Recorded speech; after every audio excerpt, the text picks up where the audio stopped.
you want to learn how to stay motivated, you have to learn this psychological concept called self-determination theory, which is really focusing in on intrinsic motivation more than extrinsic. Both are important, but intrinsic motivation is what are the things innately that get us excited. Like I have some very intrinsic goals that really excite me that I can get out of bed early in the morning because I'm excited to accomplish those things. I'm excited to work through some of those things. Now, because of that intrinsic motivation, the goal is to drive and engage in activities where you have inherent satisfaction. And SDT, self-determination theory, identifies 3 basic psychological needs. And I use an acronym called ARC to remember them, A-R-C. Those 3 needs are autonomy, relatedness, and ultimately competence. So let's start with the first, autonomy, which is the need to feel in control of your behaviors and your goals. It really just involves a sense of choice that you have in the activities that you're going to get involved in. So when you think about it, are you as a leader delegating tasks or delegating authority? I know last week when we were talking about the Seagull manager, we talked about them being in control and oftentimes delegating tasks rather than authority. So when you're delegating tasks, you're not giving your employees the autonomy that they need. When you're delegating authority, you're giving them the autonomy to make the decisions, to get to the outcome the way that they want to get to the outcome, not the way that you want them to get to the outcome. Number 2, the R stands for relatedness. This is the ability to connect with others and belonging to a community or a group where you feel at home. And honestly, if you're following the Leadership Squared pathways that I teach, which really speak to culture and connection, you're already doing this anyways. If not, you're missing a big piece of the puzzle. And the number 3, the C stands for competence. You want to feel that you're being effective. You want to feel that you're having an impact on other people. You might go, Clegg, why does this matter? Well, we know that employee engagement is not growing. Employee engagement has been flat to declining for some time now. The great thing is we now know what drives employee engagement. And self-determination theory is going to be one of those things that helps that process. So think about it when you see statistics like this. 49% of employees are happy. Only 49% of those employees. And interestingly enough, only 12% of employees that quit, it's actually due to compensation. And I would be willing to bet if I asked you that question, why do most employees quit? You would probably say because of the money. And in fact, it's such a small portion of the employees that quit. So what else is happening?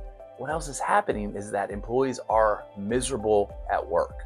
Now, I can read you a few of the extrinsic motivation, the things that I would say, generally speaking, matter, but that's not what's going to sustain you. You know, certain things like behaviors that are being driven by rewards, that's an extrinsic motivator. Or being driven by pressure from a higher up, that's an extrinsic motivator. You can be driven by personal goals and values. Technically, those are also included in extrinsic motivators. But it comes back down to your basic psychological needs, which is why I came up with the acronym ARC. You want autonomy, you want to be related and connected with others, and you want to know that you're getting better at your job, the competence. So where can you give your employees autonomy? Work processes, decision-making, career development opportunities. All the employees that get those things experience a higher level of job satisfaction, because they get the opportunity to be creative. They get the opportunity to feel productive. They get the opportunity to feel like they're making an impact. And these are all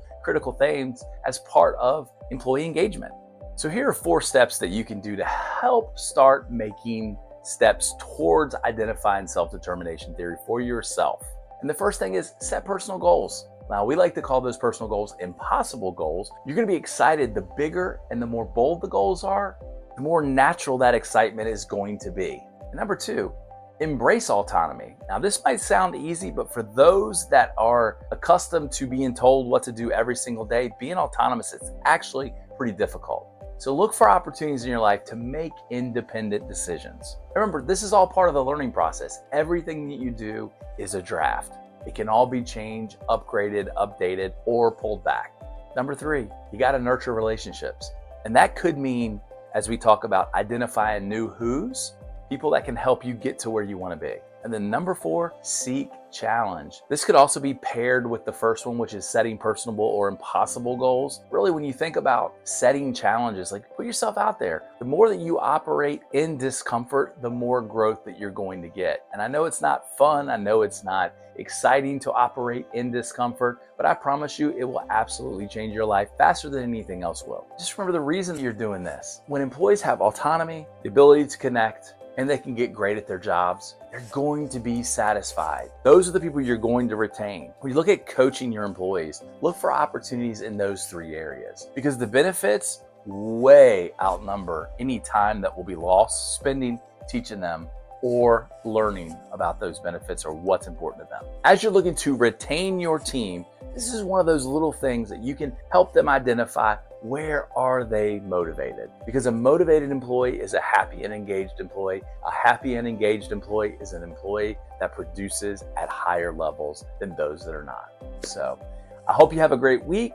Looking forward to next week's where we're going to talk about morning routines and the importance of those. So have a great one. Please share this. As usual, you can go ahead and comment or send me a message about how this impacts you, or if you've got ideas of things that you'd like for me to cover. Talk to you soon. See you next time.